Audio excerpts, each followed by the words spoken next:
नमस्कार, मैं भारत पंचवाल स्वागत करता हूं आपका राजीव टाइम्स में। आइए रुक करते हैं बुलेटिन की ओर।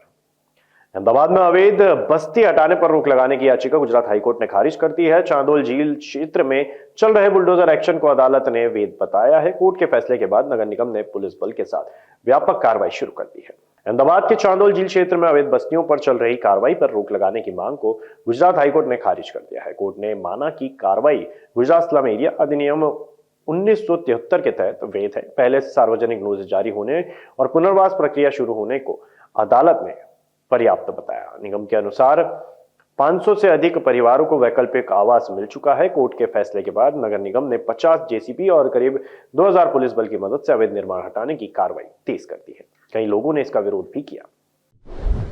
एआईएमआईएम अध्यक्ष असदुद्दीन ओवैसी ने 30 अप्रैल को रात 9 से 9:15 बजे तक वक्फ संशोधन अधिनियम 2025 के विरोध में बत्ती गुल अभियान के तहत घरों और दुकानों की लाइटें बंद करने की अपील की है। ये विरोध all India Muslim personal law board द्वारा आयोजित किया जाएगा, जिसमें ओवैसी ने लोगों से शांतिपूर्ण विरोध में भाग लेने का आग्रह किया है।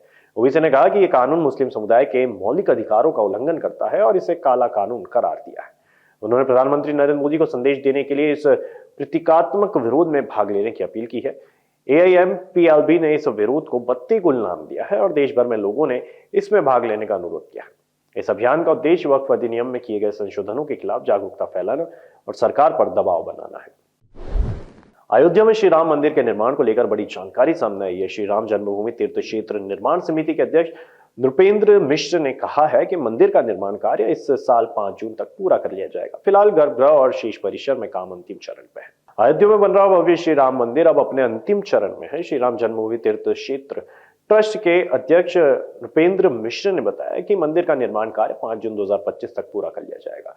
मंदिर का गर्भगृह पहले ही श्रद्धालुओं के लिए खोला जा चुका है और अब शेष निर्माण तेजी से चल रहा है। परिसर में मूर्तियों की स्थापना, संगमरमर फर्श का काम और लैंडस्केपिंग लगभग पूरी हो चुकी है। मंदिर को लेकर देश भर में उत्साह है और अब 5 जून की तारीख को लेकर तैयारियां और तेज हो गई है। जम्मू कश्मीर के पहलगाम आतंकी हमले के बाद सुरक्षा एजेंसियों ने बड़ा एक्शन लिया है। 2500 से ज्यादा ओवरग्राउंड वर्कर्स को हिरासत में लिया गया है, जबकि 2500 से ज्यादा संदिग्धों को डिटेन किया गया है। पूरे कश्मीर घाटी में तलाशी अभियान तेज कर दिया गया है।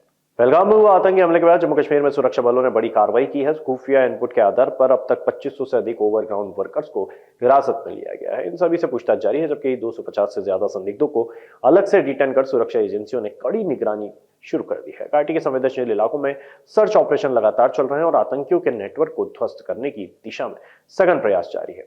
एनआईए और सेना की इंटेलिजेंस यूनिट भी कार्रवाई में सक्रिय रूप से शामिल है।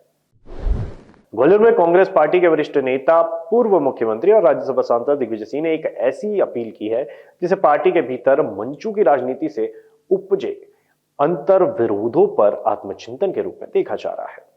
समारोह, सभाओं, धरना प्रदर्शन और मंच पर कौन बैठेगा, किसे प्राथमिकता मिलेगी, इन सवालों ने लंबे समय से कांग्रेस के भीतर एक खामोश समिति को जन्म दिया था। कई बार छोटे नेताओं की उपेक्षा और वरिष्ठों के बीच सीट सत्ता को लेकर अंदरूनी खींचतान नजर आई। अब खुद दिग्विजय सिंह ने मंचीय मर्यादा और समन्वय की अपील करते हुए इस व्यवस्था को दुरुस्त करने के लिए आगे आने का ऐलान किया। उन्होंने न केवल सुझाव दिए बल्कि स्पष्ट रूप से कहा कि पार्टी को अब मंचों पर दिखने वाली पदाधिकारिता की राजनीति से बाहर आकर जमीनी मुद्दों पर ध्यान देना चाहिए। अंत में एक प्रार्थना मेरी माननीय महासचिव जी से है, माननीय अध्यक्ष जी से है, माननीय विपक्ष के नेताजी से है, सम्मानीय मंच से है कि मैं आपसे प्रार्थना करता हूं कि भाई ये मंच की लड़ाई समाप्त करो।